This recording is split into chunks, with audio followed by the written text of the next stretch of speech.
ಕುಡ್ಲಗ್ ಪ್ರಜ್ವಲ್ ದೇವರಾಜ್ ಬರಂದುಲ್ಲೇರು ನಮ್ಮ excite ಅದುಲ್ಲ ಗರುಡಿದ Saibaba ಮಂದಿರದಡೆ ಬರೋಲ್ಲೇರು. So team ಗರುಡಿದಕ್ಲು ಆಟಿದ ಕೆಸಡು ಗೊಬ್ಬುದಲ್ಲಿ program ಮೇರು 4 ಗಂಟೆಗೆ ಬರೋಂದುಲ್ಲೇರ್ಗೆ. ಸೊ ಏನ್ ಚಪಾತಿರು ಇರಾದ ಕತೆ ಪೂರಲ ತುಕ ವಿಡಿಯೋ ಫುಲ್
ಸ್ವಾಗತಿಸ್ತಾ ಇದ್ದೀನಿ ಸರ್.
ಅಮ್ಮನ ಕುಲೆ ಅಕ್ಕನ ಚೋಳ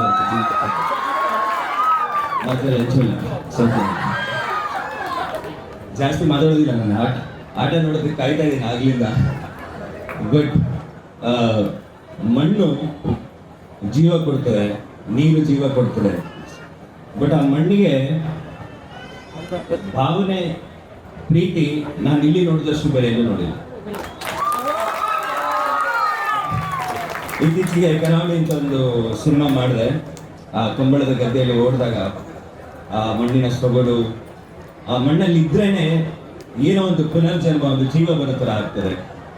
ಆಮೇಲೆ ಅಂಥ ಸಾಧಕರಿರುವಂಥ ಒಂದು ವೇದಿಕೆಯಲ್ಲಿ ನನಗೂ ಸನ್ಮಾನ ಮಾಡಿದ್ದಕ್ಕೆ ಟೀಮ್ ಗರುಡಿಗೆ, ಆಮೇಲೆ ಎಲ್ಲರಿಗೂ ಧನ್ಯವಾದ ಇಷ್ಟಪಡ್ತೀರಾ. ಮಾತು ಕಮ್ಮಿ ಮಾಡ್ತೇನೆ, ಆಮೇಲೆ ಆಟಕ್ಕೆ ಹೆಸರಲ್ಲಿ ನಾನು ಹೇಳಿದ್ದೇನೆ.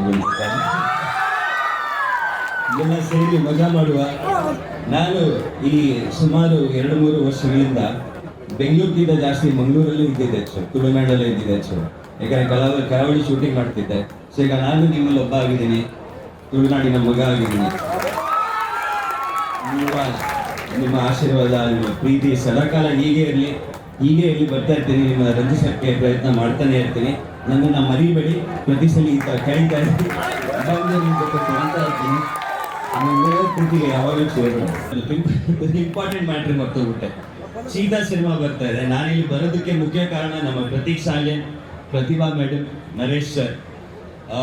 ಇಂಥ ನಿರ್ಮಾಪಕರು ಸಿಗೋದು ಪ್ರತಿಯೊಬ್ಬ ನಟನಿಗೆ ಪುಣ್ಯ ಅನ್ಸುತ್ತೆ. ಬರೀ ಸಿನಿಮಾಗೆ ದುಡ್ಡಾಕಲ್ಲ, ಸಿನಿಮಾನ ಪ್ರೀತಿ ಮಾಡಬೇಕು.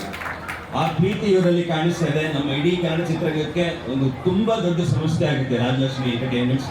ಇದು ನಾನು ಖಂಡಿತವಾಗ್ಲೂ ಹೇಳ್ತೀನಿ. ಮತ್ತೊಮ್ಮೆ ಟೀಮ್ ಗರುಡಿಗೆ, ಈ ಫ್ಯಾಮಿಲಿಗೆ ತುಂಬ ದೊಡ್ಡ ಧನ್ಯವಾದಗಳು. Thank you.